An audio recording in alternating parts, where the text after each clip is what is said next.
ستندم على هذا يا سليمان، أقسم إنك ستندم. اجلس مكانك، أنت في دار القضاء فاحذر ما تقول. والله لن أهدأ إلا بعد أن أفصل رأسه عن جسده. هو نعم، أما صاحبه فلا. من تعني بصاحبه؟ عباس بن فرناس. فاتهام يوسف بن بسيل ليس بالأمر الهين، لأن ذلك سيثير غضبه ونقمته عليك. تفعل بهم ما تريد، ولكن لن يكون لك هذا، والقومص جاثم فوق صدورنا.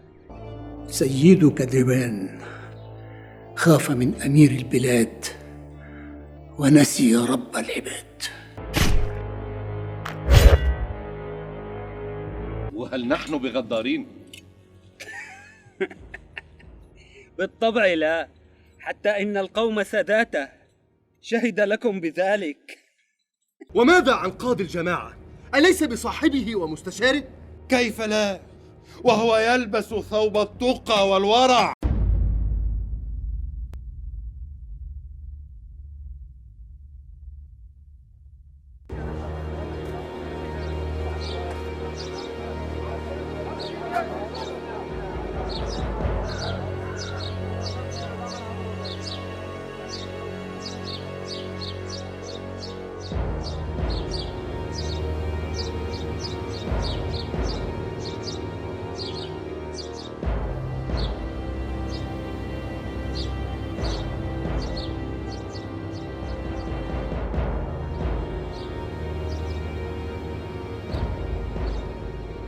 اسمع أيها القاضي، إن كنت تسكت عن كفر جهور أتى به صاحبه تحت راية أهل القصور، فلا والله لن نرضى بك قاضيا علينا، ولن نسكت حتى تستأصل شافة هذا الكافر من بيننا.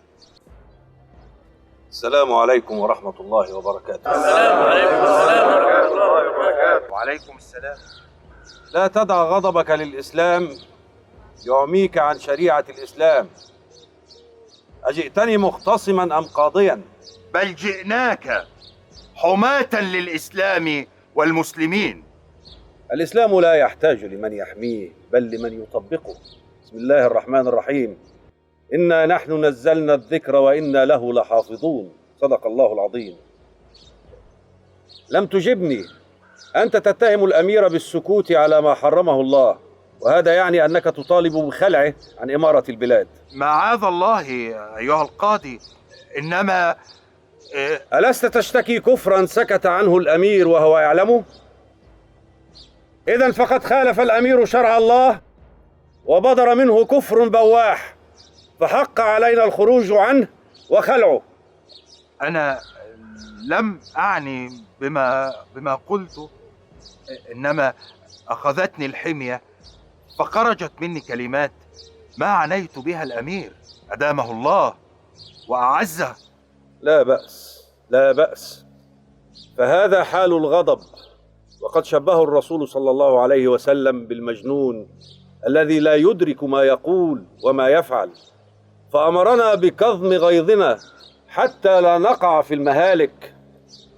والآن أجئتني مختصما تطلب مني الحكم بما شرعه الله على من تتهمه بالكفر، أم قاضيا تأمرني بحد من قضيت في أمره؟ وكيف أقضي وأنت فينا القاضي؟ أتعرف شروط القضاء؟ شرع الله وسنة نبيه وفقه العلماء. تلك سمت القضاء لا شروطه، أن يساوي بين الخصمين ولا يميل لأحدهما ولو بقلبه، ولا يكون طرفا في الخلاف فيكون الخصم والحكم، ولا يقضي بما يعلم فيكون الشاهد والحكم، ولا يقضي قبل أن يسمع من جميع الخصوم دون تخويف أو تهويل على أحدهما. فمتى يمتنع القاضي عن القضاء؟ إن كان جائعا أو عطشانا أو موجعا أو يطلب الخروج للخلاء أو كان مريضا أو حزينا، وقبل هذا وذاك لا يقضي القاضي وهو غاضب. ومن قال غير هذا؟ أنت. أنا؟ نعم، جئتني في غير دار القضاء واتهمت دون تبيان وحكمت دون برهان. إن كان ما جئتني به كفرا كما تدعي عفوت عنك وعذرتك في غضبك وتطاولك، وإلا قسما بالله العظيم، قسما بالله العظيم لأحكمن بجلدك 50 جلدة لمشيك في باطل وتحريضك على بريء وتطاولك على أولي الأمر دون حق. لست وحدي من يظن هذا، بل كل من جاءوا معي. سلهم إن شئت لتتأكد بنفسك. من هو خصمك؟ صاحبك عباس بن فرناس. وبماذا تتهمه؟ بالسحر.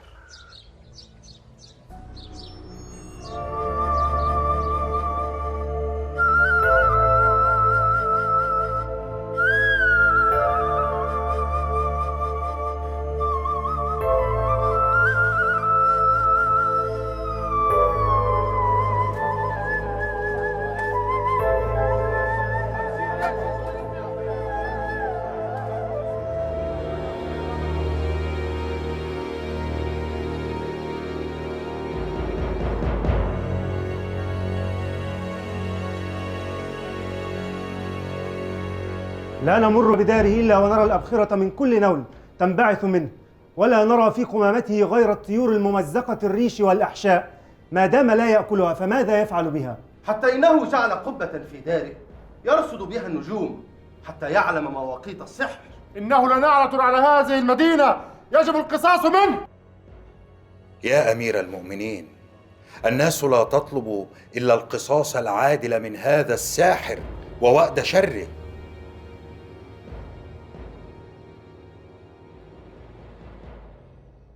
ما قولك فيما سمعت يا عباس؟ أنا لست بساحر. فماذا أنت إذن؟ أنا خليفة.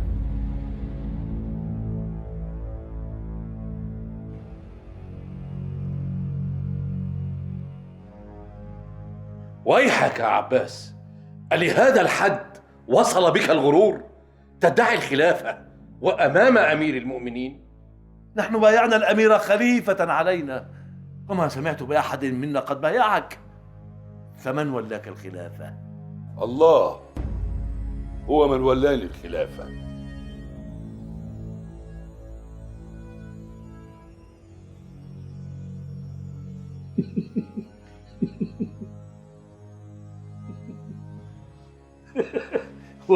وكيف ولاك الخلافة؟ هل أرسل لك ملاكا لينبئك بذلك؟ أجل، أرسل لي جبريل يخبرني بأني خليفة. أسمعت أيها القاضي؟ أسمعت؟ إنه لا يظهر بكفره فقط بل أيضا يدعي النبوءة. أتريدون بعد هذا القول بينة؟ أنا أعرف عباسا حق المعرفة، إنه لا يكذب.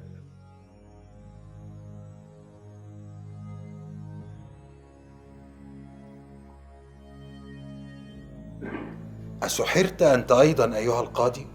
أو ربما أرسل الله له جبريل هو الآخر. كلا الأمرين معا.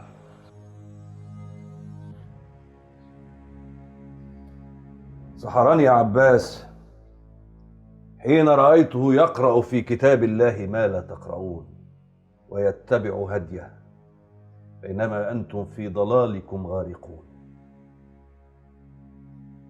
يبرئ من يدعي الخلافة والنبوة ويتهمنا بالضلالة. أنقذنا، أنقذنا أيها الأمير، أنقذنا، أنقذنا وانطق بالحق. الله أرسل جبريل إلى عباس وأرسله إلي، وأرسله إليك يا يوسف، وأرسله للأمير، وأرسله للناس أجمعين. هل ما نزل على سيدنا محمد عليه الصلاة والسلام هل كان يخص محمدا وحده أم كان يخص الناس أجمعين؟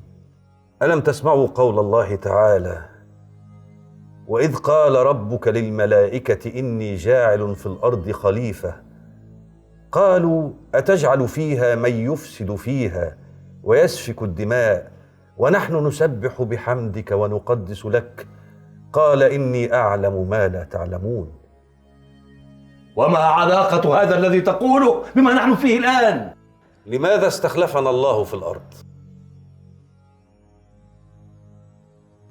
لنعبده ونسبح بحمده. الملائكة تعبده وتسبح له أضعافا مضاعفة ولا تعصيه في أمره شيئا، فلماذا لم يستخلفهم بدلا منا؟ أيها القاضي، هل نحن في مجلس قضاء أم في مجلس عظة؟ وهل يكون القضاء من دون بينة؟ وما شأن هذا بالبينة؟ علوم الدين هي مفتاح علوم الدنيا. الله قال في كتابه العزيز الحكيم: وما أوتيتم من العلم إلا قليلا، والحمد لله رب العالمين أنني تبحرت في علوم الدين قبل أن يهديني ربي لعلوم الدنيا وتيسير أمور المسلمين. تيسير أمورهم أم سحر عقولهم؟ ها؟ أنك تخلط أتربة الأرض وتقرأ عليها من أسحارك حتى تغدو على غير هيئتها. أترون أني لو خلطت الدقيق بالماء فصيرته عجينا ثم أنضجت العجين خبزا على النار، أتراني قد صنعت سحرا؟ وهذا ما أفعله في داري، أمزج الشيء بالشيء وأستعين على مزجه بالنار، فيأتي مما أمزج شيء ينفع الناس أجمعين. هذا هراء وليس فيه بينة أو شاهد. هل لديك بينة أو شاهد يا ابن فرناس؟ بينتي هي عملي. هل الزجاج الذي عرفتموه هو ذاته الزجاج الذي عرفه آباؤنا؟ ولو كانت النجوم والكواكب خاصة بالسحر والسحرة، فلماذا جعلها الله بينة وشاهدا على عظيم خلقه؟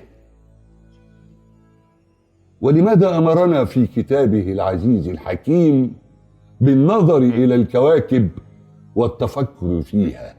ما أفعله هو ما أمرني به ربي. لما استخلفنا الله في الأرض؟ لنلهو ونمرح ونلعب أم لنعبده حق عبادته؟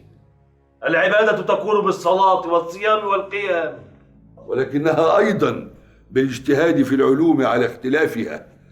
أليس الله هو من قال: ولقد آتينا داود منا فضلا يا جبال أوبي معه والطير وألنا له الحديد؟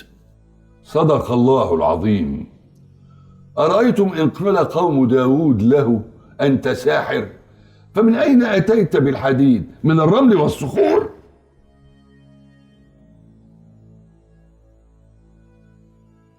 فماذا عن الخفافيش والطيور الممزقة؟ أعمل على معرفة مزاياها وآلية طيرانها. وهل هذا يدعو لتقطيعها؟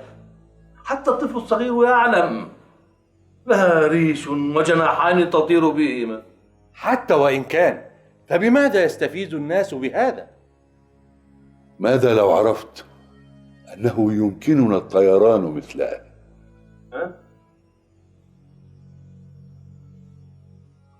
مولانا القاضي، لقد ظلمنا عباسا باتهامه بالسحر. نعم، لقد عرفنا الآن أنه ليس بساحر، إنه مجنون وجب القبض عليه والدفع به للأطباء ليعالجوه، فهو خطر على نفسه ومن حوله. أيها الناس، الرسول صلى الله عليه وسلم جاء بالحق من عند ربه، فكذبه قومه وآذوه وما أراد بهم إلا خيرا. أرأيتم إن صدقه قومه وأعانوه كم من دماء كانت قد حقنت، وكم من أنفس كانت قد نجت من النار. أأنت قاض تحكم بين خصمين أم شاهد تدافع عن شخص دون سواه؟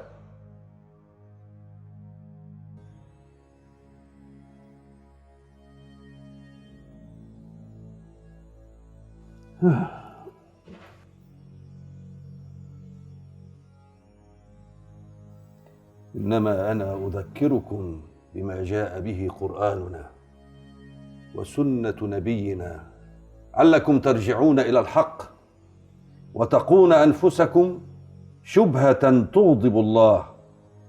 إنكم تدعون عليه بالسحر، فهل سحر أحدا منكم؟ هل أخذ أجرا على رقعة كتبها لكم أو رقية ادعى فيها الشفاء؟ هل طلب منكم مكانة تولونه إياها؟ هل آذى أحدكم أو فرق بينكم وبين أزواجكم؟ وهل بما جاء به نفع للناس؟ فليشهد واحد منكم بشيء نفعه به عباس. ها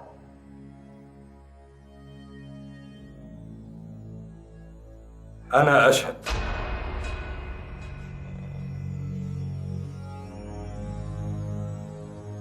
أترضى بشهادتي أيها القاضي؟ لا، لا أرضى.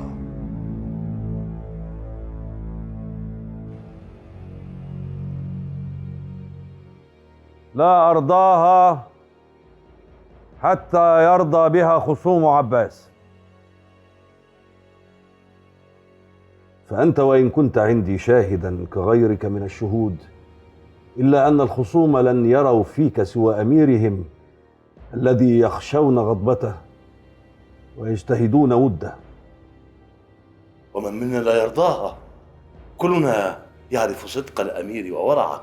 إذا اشهد يا محمد، وتذكر أنك مسؤول عن شهادتك أمام الله، فإن كنت ستشهد بالظن فارجع عنها خير لك. بارك الله بالقاضي وتذكيره إياي بعاقبة الشهادة، ولكني سأشهد بما أعلمه عن يقين وليس الظن. أشهد أن عباس بن فرناس قال لي إنه يخلط الأعشاب ليخرج منها ما فيه نفع للناس، وهذا ما سبقه إليه علماء شهد لهم بالصلاح والتقوى. وأشهد أنه أنبأني بخلطه الرمل والتراب ومعالجته بالنار حتى أحاله زجاجا براقا تعلمون منافعه. وأشهد أنه علمنا قص المرء الذي كنا نجلبه من مصر فهون علينا أمورنا، وبات البنيان أسهل وأجمل، وصنع لنا الميقات لنعرف منها أوقات الصلاة فلا نتأخر عنها. وأشهد أنه ما سألني يوما أجرا على عمل، ولا سألني شيئا فيه معصية لله ومخالفة لشرعه. من كل ما علمته عنه لا أجد فيه إلا منفعة للمسلمين والناس أجمعين. ولو علمت أنه ساحر لكنت أنا أول من حاكمه أمام الناس.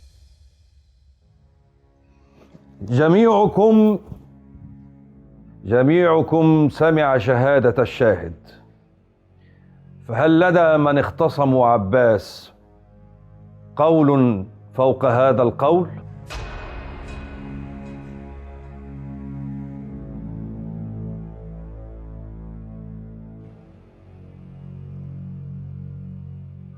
وتذكروا أنه هنا ليس إلا كشاهد من الشهود، ولا يجوز السكوت عن شهادته إن كان فيها غير الحق والصواب.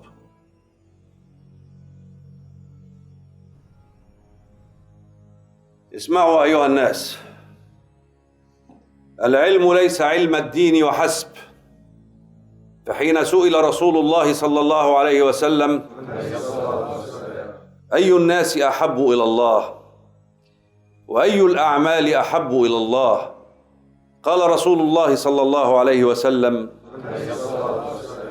أحب الناس إلى الله تعالى أنفعهم للناس، وأحب الأعمال إلى الله تعالى سرور تدخله على مسلم، أو تكشف عنه كربة، أو تقضي عنه دينا، أو تطرد عنه جوعا، ولأن أمشي مع أخ في حاجة أحب إلي من أن أعتكف في هذا المسجد شهرا. ومن كف غضبه ستر الله عورته، ومن كظم غيظه ولو شاء أن يمضيه أمضاه ملأ الله قلبه رجاء يوم القيامة. ومن مشى مع أخيه في حاجة حتى يثبتها له أثبت الله قدمه يوم نزول الأقدام. الله استخلفنا دون سائر خلقه وسخر لنا كل ما في الأرض لنقيم العدل وننشر الحق ونطلب الخير. ولهذا كرم آدم وخلقه بيده ونفخ فيه من روحه ووهبه نعمة العقل وأعطاه حرية الاختيار. فتخيروا الخير تجدوه عند الله. اذهب يا عباس فأنت حر بريء.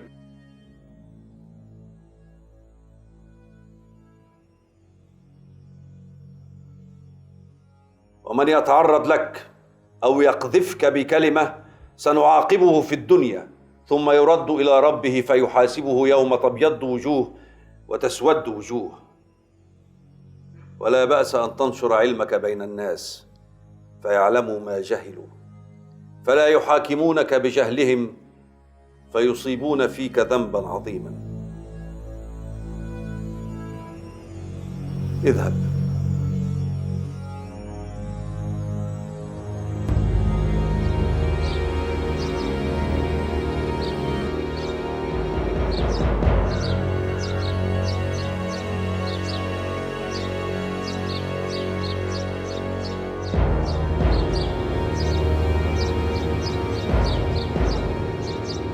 السلام عليكم ورحمة الله وبركاته. وعليكم السلام ورحمة الله وبركاته. إن كنت قد جئتني شاكرا فاعلم أني لم أبرئك إلا في الحق.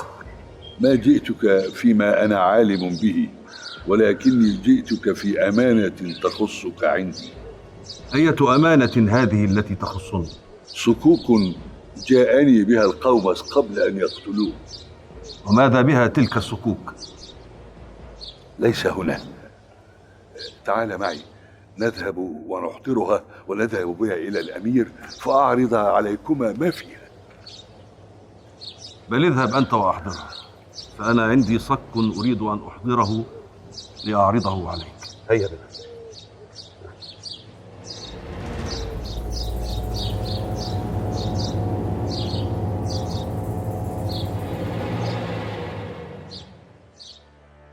أنقذه الأمير بعد أن كدنا نصيبهما معا.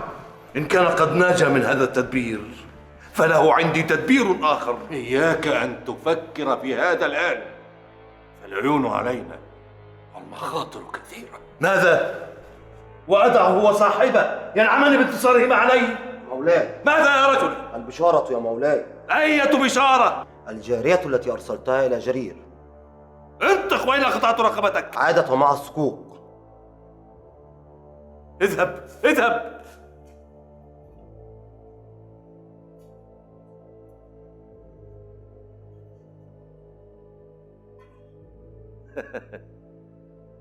النساء.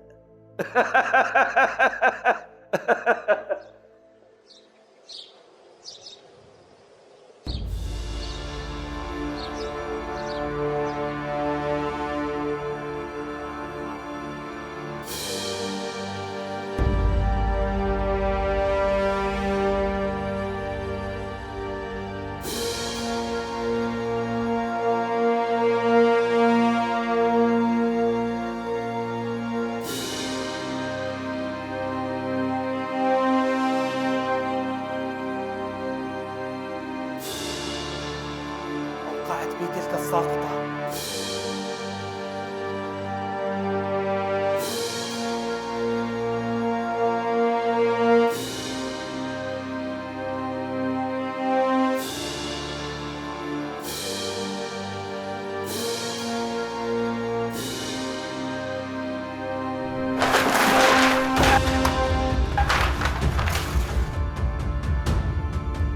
أيها الحقير الدنيء، أين البقية؟ عن أية بقية تتحدث؟ لا تراوغ، واعلم أنك ميت لا محالة. على رسلك يا يوسف. جرير أخطأ بأخذ الصكوك، ولكنه يبقى خادمك الأمين، فامنحه فرصة ليكفر بها عن ذنبه. ابتعد يا هاشم، ابتعد، لا وقت عندي للمراوغة والمكر. اسمع يا هذا، أنت ميت لا محالة، ولكن لك أن تختار بين ميتة سريعة لا عذاب فيها وميتة بطيئة ستذوق فيها كل أنواع العذاب حتى تتوسلني أن